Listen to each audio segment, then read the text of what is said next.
La 6e leçon de notre cours d'herméneutique et prophétie biblique porte sur le premier prophète, la première personne qui fut déclarée prophète par Dieu dans la Bible et sa plus grande prophétie. Ce premier prophète, c'est Abraham. Et les récits de cette déclaration officielle de Dieu, d'Abraham comme son prophète, se trouvent dans Genèse 20. Abraham était parti de sa terre de pèlerinage pour le pays de Guérar, où était un certain roi qui s'appelait Abimelech. Genèse 20. Arrivé là, Abraham disait que Sarah n'était pas sa femme, mais plutôt sa sœur. C'est vrai qu'ils avaient le même père, mais ils étaient aussi mariés. Alors ils étaient plus hommes et femmes que frères et sœurs. Le roi Guérar, quand il a entendu que Abraham que Sarah était sa sœur et Sarah était belle, il fut enlever Sarah pour vivre avec elle. Alors Dieu apparut en songe à Abimelech. Ici, un songe, c'est un instrument de révélation de Dieu qui souvent se fait de façon parfois symbolique, souvent symbolique, mais ça peut aussi être directement un message non symbolique pendant que la personne dort. Tandis que le rêve, c'est des frustrations, des souvenirs de la vie que nous récupérons dans le sommeil, qui nous reviennent en sommeil sous forme dramatique pour nous laisser continuer notre sommeil, parce que notre cerveau continue à travailler même pendant que nous dormons. Une vision, c'est une manifestation directe de Dieu qui nous donne, n'est-ce pas, un message alors que nous sommes presque réveillés. On ne dort pas. Le Seigneur nous transporte dans un monde, puis nous donne la vision. Dans son monde, puis nous donne la vision. Revenons donc à ces songes. Et dans un songe, Dieu parle à Abimelech qui lui dit, écoute, tu vas mourir à cause de la femme que tu as enlevée, car elle a un mari. Ici, c'est un avertissement direct de Dieu. Alors Abimelech se réveille, s'approche d'Abraham, lui dit, mais qu'est-ce que tu as fait? Tu as failli me faire mourir là. C'est ta femme. Abraham dit, mais je te l'ai dit parce que j'avais peur que vous puissiez me tuer ici. Je pensais que les gens de cette région étaient assez sauvages. Encore là, la précompréhension, le préjugé d'Abraham, l'amenant à considérer les autres comme des sauvages, des brigands, des cannibales, je ne sais pas, des gens sans morale. Et ça l'a amené à mentir alors qu'il était là pour apporter la bénédiction qu'il a reçue de Dieu pour toutes les familles de la terre. Soit, pour revenir à cette histoire, Abraham, n'est-ce pas, entendu ce que Abimelech avait reçu de Dieu et agit en conséquence. Mais écoutez maintenant ce que Dieu a dit à Abimelech. Quand Abimelech lui dit, mais il m'a dit qu'elle est ma sœur. Dieu lui dit, verset 6, Genèse 20, il lui dit, je sais que tu as agi avec un cœur pur. Aussi t'ai-je empêché de pécher contre moi. Dieu empêche un roi qui est tout à fait païen, on dirait. Mais à ce moment-là, ils avaient la morale. Dieu l'empêche. Dans n'importe quelle tribu tu es, dans n'importe quelle circonstance, même si tu n'es pas chrétien, il y a la conscience morale. La conscience que nous avons. Et cette conscience nous parle. N'est-ce pas? Dieu l'empêche. Il dit, je t'ai empêché de toucher à cette femme pour que tu ne pêches pas contre moi. Parce que péché, c'est contre moi. La femme d'autrui, c'est un péché contre moi. C'est pourquoi je n'ai pas permis que tu la touches. Maintenant, rends la femme de cet homme, car il est prophète. Voyez-vous, Abraham est le premier qui a été appelé prophète. Rends la femme de cet homme à cet homme, car il est prophète. Il priera pour toi et tu vivras. Mais si tu ne la rends pas, sache que tu mourras, toi et tout ce qui t'appartient. Voilà. Ce message est donné à Abimelech.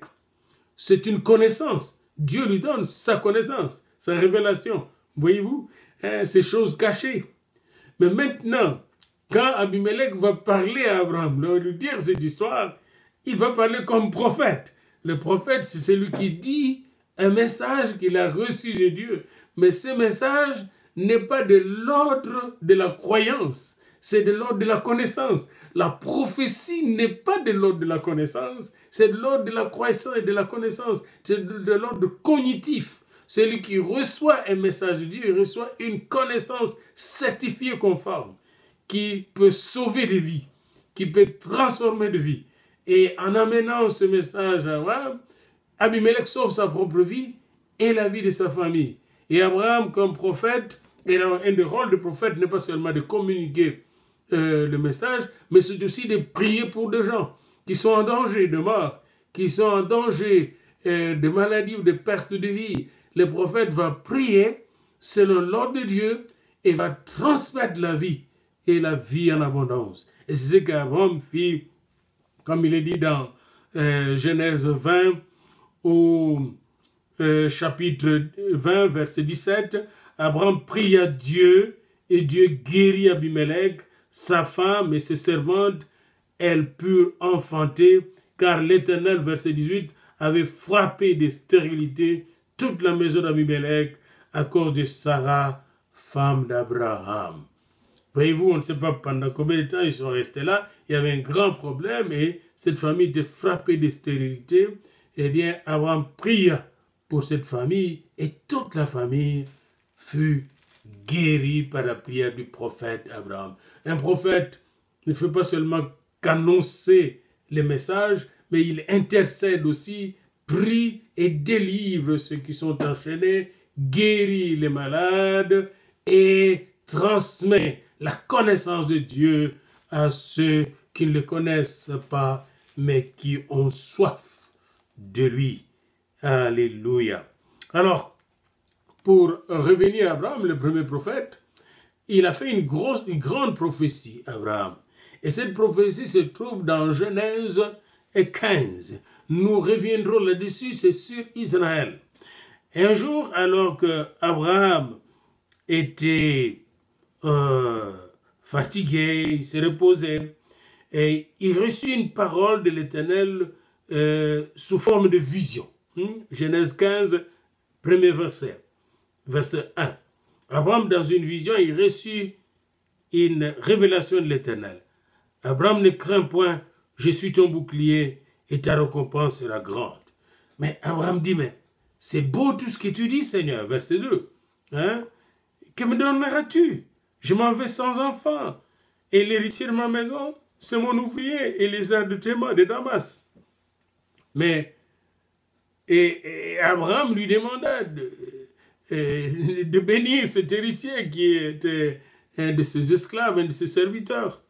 Alors la parole de l'Éternel lui fut adressée ainsi.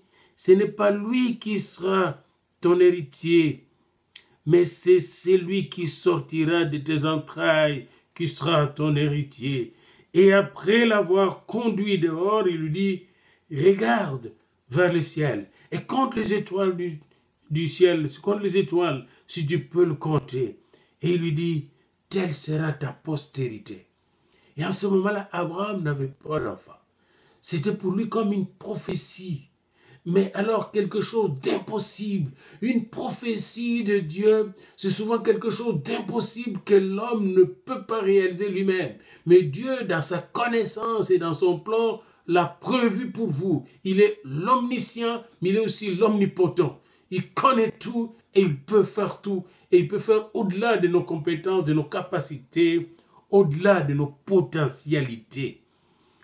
Abraham regarda le ciel, et puis je connais quelqu'un comme ça qui a eu à regarder le ciel pour son église, une petite église qu'il avait, et Dieu lui dit, mais regarde le ciel, tu vois les étoiles, compte-les, je ne peux pas les compter, eh bien telle sera ton église. Et aujourd'hui il a une grande église.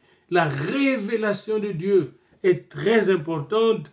Cette révélation peut révolutionner notre vie, notre ministère, notre famille, révolutionner, c'est-à-dire changer du tout au tout notre manière d'être, notre façon d'être, nous changer dans nos avoirs, dans notre savoir, dans notre savoir-être, dans notre savoir-être, et dans notre savoir-faire, Dieu peut tout révolutionner, tout changer dans notre vie. L'Éternel dit encore à Abraham, je suis l'Éternel qui te fait sortir d'eau en Chaldée pour te donner en possession ce pays. Non seulement que je vais te donner une grande descendance, mais je vais te donner tout un pays. Aujourd'hui, nous aussi, nous sommes des descendants d'Abraham. Vous voyez? Nous sommes des descendants d'Abraham par la foi, nous dira Paul dans son épître aux Galates. Vous voyez? Abraham a une descendance. Même les musulmans se réclament descendants d'Abraham. Nous sommes innombrables, plus que le sable de la mer même.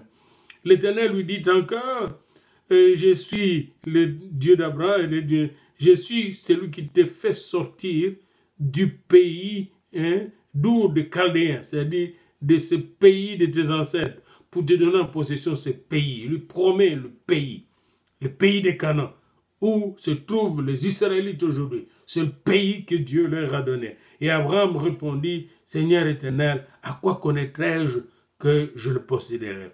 Et l'Éternel lui dit, prends une génisse de 3 ans, une chèvre de 3 ans, un bélier de 3 ans, une tourterelle et une jeune colombe. Qu'est-ce qu'il va faire avec? Abraham prit tous ces animaux, le coupa par le milieu et mit chaque morceau l'un vis-à-vis de l'autre, mais il ne partagea point les oiseaux. Elle est mise ensemble, mais il ne partagea point les oiseaux. C'est toute une symbolique qui est là. Au coucher du soleil, un profond sommeil tomba sur Abraham, et voici une frayeur, une grande obscurité vint l'assaillir. C'était comme l'obscurité de sa vie, l'obscurité de sa compréhension. Il ne comprenait pas, il était dans l'obscurité. Il était envahi de cette obscurité, même dans son intérieur, dans son psyché, comme on dit, dans son mental. Mais l'Esprit de Dieu n'est jamais dans l'obscurité. Ou quand l'Esprit de Dieu entre dans ton obscurité, dans tes obscurités, dans tes ténèbres, l'Esprit de Dieu t'éclaire. Qu'est-ce qui va arriver? Pendant qu'il était couché, et qu'il y avait une grande obscurité, l'Éternel dit à Abraham, sache que tes descendants seront étrangers dans un pays qui ne sera point à eux. Ils y seront asservis et on les opprimera pendant 400 ans. Mais je jugerai la nation à laquelle ils seront asservis et ils sortiront ensuite avec de grandes richesses. Eh bien, si vous lisez les Écritures dans Exode 12, nous verrons, vous allez voir qu'ils ont fait exactement 430 ans en Égypte, n'est-ce pas? Puis ils sont sortis de l'Égypte. Exode 12, 40 à 42. Le séjour des enfants d'Israël en Égypte fut de 430 ans. Et au bout de 430 ans, le jour même, toutes les armées de l'Éternel sortirent du pays d'Égypte. Cette nuit sera célébrée en l'honneur de l'Éternel, dit Moïse, parce qu'il le fit sortir du pays d'Égypte. Cette nuit sera célébrée en l'honneur de l'Éternel par tous les enfants d'Israël et par leurs descendants. C'est pourquoi ils célèbrent jusqu'aujourd'hui la nuit de Pâques, que nous retrouvons dans Exode 12. Voyez-vous, donc, encore là, la prophétie qu'avait eue Abraham, la révélation qu'il avait eue, la connaissance que Dieu lui transmet au sujet de sa descendance qui sera nombreuse, eh bien, c'est réalisant 400 ans après leur entrée en Égypte avec Jacob et le patriarche. Alors, nous revenons toujours dans ce texte-là, mais je jugerai, verset 14, le texte de Genèse 15, il dit, mais je jugerai la nation à laquelle ils seront asservis, et ils sortiront ensuite avec de grandes richesses, et nous venons de voir dans le texte d'Exode la sortie des enfants d'Israël, et nous verrons après, dans une autre leçon, le jugement des Égyptiens, le jugement de Dieu contre les Égyptiens. Toi, Abraham, verset 15, tu iras en paix vers tes pères, tu seras enterré après une heureuse vieillesse.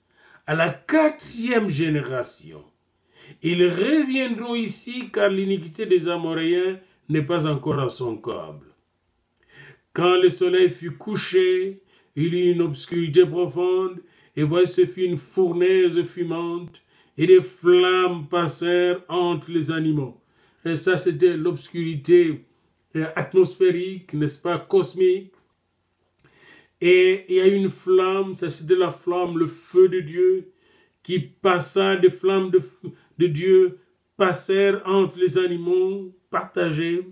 Et en ce jour-là, l'Éternel fit alliance avec Abraham et dit, « Je donne ce pays à ta postérité, depuis le fleuve d'Égypte jusqu'au grand fleuve, au fleuve d'Euphrate, le pays des Kéniens, des Kénisiens, des Cadmoniens, des Étiens, des Phérésiens, des Réphaïm, des Amoréens, des Cananéens, des Girgasiens et des Jébusiens.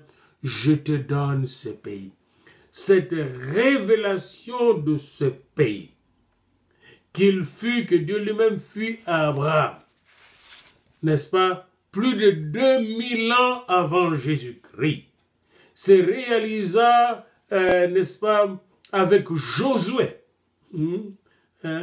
Avec Josué, 400 ans, plus de 400 ans après leur entrée en Égypte.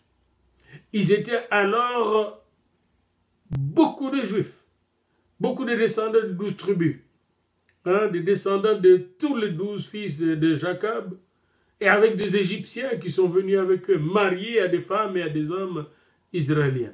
Ils sont revenus et ont occupé effectivement cette terre de Canaan, qui est la terre d'Israël, terre dont on se dispute aujourd'hui avec les Palestiniens, mais terre qui appartient de façon inaliénable, n'est-ce pas, au peuple de Dieu, qui a été choisi, qui est l'horloge et le figuier de notre histoire. Encore là, vous voyez cette grande prophétie du prophète Abraham, qui est notre premier prophète, et qui s'est réalisée telle qu'elle. D'ailleurs, quand vous lisez dans Acte 7, Étienne, dans son discours avant sa mort, revient à cette prophétie et dit ce qui suit. Voyez comment ça s'est réalisé, cette prophétie-là. Verset 6, Dieu parla ainsi, sa postérité séjournera dans un pays étranger, on la réduira à la servitude, on la maltraitera pendant 400 ans. Il revient à cette prophétie. C'est une prophétie très importante pour comprendre ce qui se passe en Israël aujourd'hui. Vous devez comprendre ce qui s'est passé dans le passé, qui a été prévu par Dieu. Et là, vous aurez aussi l'assurance que les prophéties d'aujourd'hui et de demain vont s'accomplir, parce que le même qui a accompli les prophéties du passé veille sur sa parole pour l'accomplir, pour reprendre ses propres mots au prophète Jérémie. Il dit, mais la nation, verset 7, chapitre 7 des Actes des Apôtres, mais la nation à laquelle ils auront été asservis, c'est moi qui la jugera c'est moi qui la jugera, dit Dieu. Après cela, ils sortiront et ils me serviront dans ces lieux-ci, qui est la terre de Canaan, dans ces lieux-ci. Puis Dieu donna à Abraham l'alliance de la circoncision. Ainsi Abraham, ayant engendré Isaac, le circoncis, le 8e jour, Isaac engendra et circoncis Jacob, et Jacob engendra et circoncis les 12 patriarches. Les patriarches jaloux de Joseph le vendirent pour être emmenés en Égypte. Dieu va utiliser les erreurs des patriarches, des enfants de Joseph, les 10 enfants de Joseph, pas Benjamin le plus jeune, pour vendre Joseph en Égypte. Et Dieu fut avec lui, verset 10. Voyez-vous comment la prophétie fonctionne? Dieu utilise même les erreurs des humains pour réaliser son plan. Même vos erreurs dans votre vie peuvent servir à la réalisation du plan de Dieu dans votre vie. C'est pourquoi ne soyez pas si méchants envers vous-même. Si vous avez fait une erreur, repentez-vous, revenez à Dieu, parce qu'il sait si cette erreur ne sera pas un moyen pour l'accomplissement, un moyen d'accomplissement du plan de Dieu pour vous et pour toute l'humanité. Ici, les erreurs que les patriarches firent, n'est-ce pas? ils ont trompé leur père, ils voulaient tuer leur frère, puis le vendirent à des trafiquants qui se rendaient en Égypte. Et là, on vendit leur frère à un des gardes, au chef de garde de Pharaon. Et en Égypte, Dieu lui donna la sagesse et lui fit trouver grâce devant Pharaon, verset 10, acte 7, le roi d'Égypte, qu'il établit gouverneur d'Égypte et de toute sa maison. Et il survint une famine dans tout le pays d'Égypte et dans celui de Canaan. La détresse était tellement grande et que nos pères ne trouvaient pas de quoi mourir, de quoi se nourrir. Jacob apprit qu'il y avait du blé en Égypte et il envoya nos pères une première fois et la seconde fois, Joseph se fit reconnaître, se révélant à ses frères. Ses frères le reconnurent et Pharaon sut de quelle famille était Joseph, puis il autorisa Joseph à faire venir sa famille en Égypte. Et Joseph envoya chercher son père Jacob et toute la famille avec des chars de Pharaon. Cette famille était composée de 75 personnes. Et ils vont sortir de millions de personnes. Jacob descendit en Égypte où il mourut ainsi que nos pères. Et il fut transporté à Sichem et déposé dans le sépulcre qu'Abraham avait acheté à prix d'argent des fils de Hamor, père de Sichem. Eh bien, quand ils étaient là, c'est là qu'ils vont se multiplier. Et se multipliant, le pharaon qui avait remplacé le premier pharaon qui avait rencontré Joseph, lui ne connaissait pas Joseph. Il commença à tourmenter les enfants d'Israël, il voulait tuer tous les petits garçons qui naissaient. Et c'est à cette époque que naquit Moïse. Moïse que Dieu mit à part pour accomplir la vision du prophète Abraham. Vous voyez, et là c'est toute une histoire. C'est pour vous dire, Dieu là, vous voyez, Dieu a utilisé Jacob, le fils de Jacob, il a utilisé le vendeur d'esclaves, les acheteurs et revendeurs d'esclaves, il a utilisé les gardes de Pharaon, les chefs de garde de Pharaon, il a utilisé, n'est-ce pas, la prison de Pharaon, il a utilisé finalement le palais de Pharaon pour accomplir ce dessein, ce plan merveilleux. Pharaon, du temps de Joseph, sera béni par Jacob, et c'est là en Égypte que Jacob va bénir ses fils un à un. Il va proclamer des oracles qui vont s'accomplir, n'est-ce pas, en Israël, en terre de Canaan. C'est aussi là en Égypte que va pour la première fois être célébrée la première Pâque. Et le premier agneau sacrificiel sera offert là, en Égypte. Le sang de l'agneau qui sauva chaque maison des enfants d'Israël de la mort du fils aîné. Eh bien, c'est là que, justement, cette grande révélation historique sera révélée aux enfants d'Israël de l'agneau qui viendra un jour sauver le monde. Et cette prophétie qui est déjà donnée sous forme symbolique dans Exode 12 se réalisera, n'est-ce pas, plus de 1400 ans après la Pâque célébrée en Égypte. Voyez-vous déjà, à travers la prophétie d'Abraham, qui était un prophète béni de Dieu, et riche, parce que c'est un riche homme d'affaires, comme il est dit dans Genèse 13, 1. On ne peut pas dire qu'Abraham priait parce qu'il était pauvre, parce que maintenant j'entends des gens dire « Ah, les gens qui prient parce qu'ils sont pauvres, ils ne sont pas intelligents, etc. » Pauvre ou riche, Dieu nous veut en lui, en Christ. Parce que c'est seulement en lui qu'on a la vie éternelle. C'est en lui qu'on a la sagesse éternelle. C'est en lui qu'on a la lumière qui peut nous conduire ici-bas. Pauvre ou riche, la foi en Dieu, la révélation de Dieu n'est pas seulement pour les pauvres, ni pour les riches seulement. C'est pour tout homme, car Dieu a tant aimé le monde qu'il a aimé son Fils unique, afin que quiconque croit en lui ne périsse pas, mais qu'il ait la vie éternelle. Et ici, on voit la bénédiction d'Abraham. N'oubliez pas qu'Abraham était béni pour bénir toutes les familles de la terre, tous les clans de la terre, toutes les tribus de la terre. Et cette bénédiction était jusqu'en Égypte. Mais il y a des gens qui ont refusé de recevoir cette bénédiction. Elle est sortie avec les enfants d'Israël. Eh bien, nous aussi, nous faisons de la théologie. Mais dans notre théologie, nous devons apprendre à bien interpréter les textes pour aller chercher la bénédiction que Dieu a prévue pour nous. Comme Abraham a appris à bien interpréter, comprendre les prophéties, les révélations de Dieu. Il avait des textes que Dieu lui donnait. Puis, il a, n'est-ce pas, bien compris ces textes. Il ne s'était pas arrêté au symbole, à la littérature, n'est-ce pas, à la linguistique de ces textes. Il est allé au fond des choses pour, n'est-ce pas, comprendre ce que Dieu voulait lui donner. Il est entré dans l'univers de Dieu. Il est entré dans le monde de Dieu, dans le royaume de Dieu. Et il a reçu cette bénédiction qu'il a transmise non seulement à sa descendance physique, mais aussi à tout ce qui descend de lui spirituellement.